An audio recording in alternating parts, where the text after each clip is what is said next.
Well, I haven't vlogged for so long, and lately some thoughts have just come up about the fact that, well, me living in Red Deer for so long,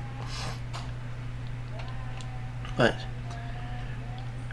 there's so much I have in this city, and I've had a reputation. I've invested so much of my life in this city, and now, like, leaving Red Deer is going to be hard. It's going to be the hardest decision for me. I mean, it's even harder than the choice I made to move here. Mainly because, I wanted to have my own life, and, you know, to me, Red Deer is home, and it's a home I don't want to leave for a long time. And, as I said again, like, leaving is going to be harder than what it was to move here. My ex wanted us to move to Edmonton, but I think she was doing it for the wrong reasons. Is what it really comes down to. Yeah. I mean, I think she just wanted to be close to West Edmonton Mall so she could buy all those designer clothes and all these things she thinks she has to have. But I don't think she realizes that when you're trying to buy that thing, you actually aren't. You're trying to buy that feeling that you think you're missing. And happiness is how we feel about ourselves when we're by ourselves. And, like you see a pair of shoes, you buy them, and then what? Not in fashion a week or a month later. And you buy those clothes that you see, then again, not in fashion a week or a month later. And that's what we got. We've grown up watching ads and television, and now on social media, they tell us if you wear this, you'll be more attractive. If you have this, you will be more confident. But I don't think my ex will ever understand the idea of authentic living. Well, I've learned that it's about living within your means, and, I don't think she'll ever understand it, because she sees life as just having all these things, and the materialism, facade, fantasy, dodginess, and all that.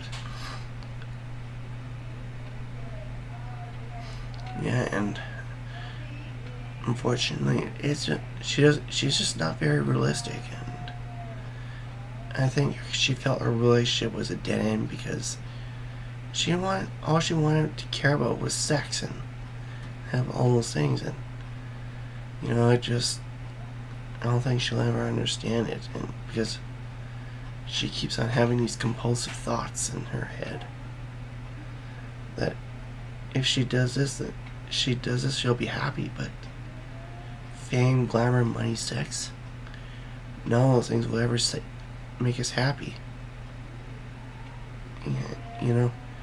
We just keep looking for more and more. And all that does is lead us to frustration, disillusion, dissatisfaction, unhappiness, and exhaustion. While having enough, while our average money definitely affects our sense of well-being, it doesn't say that. It really doesn't explain all that much, because we have other factors. There's both social and so on. Like, those are more important than money.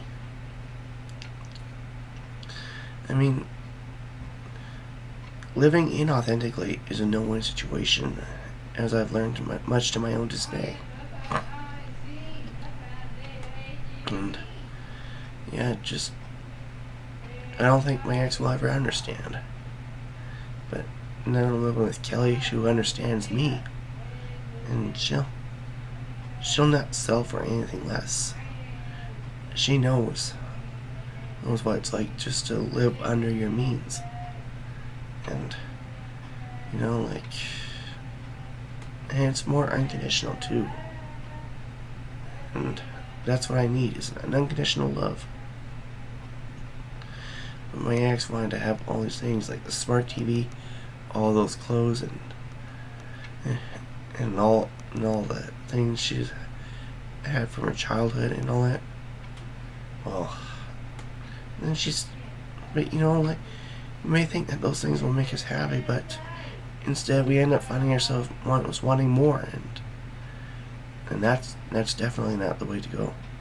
You're not, like, living your life trying to please others is not a way to live.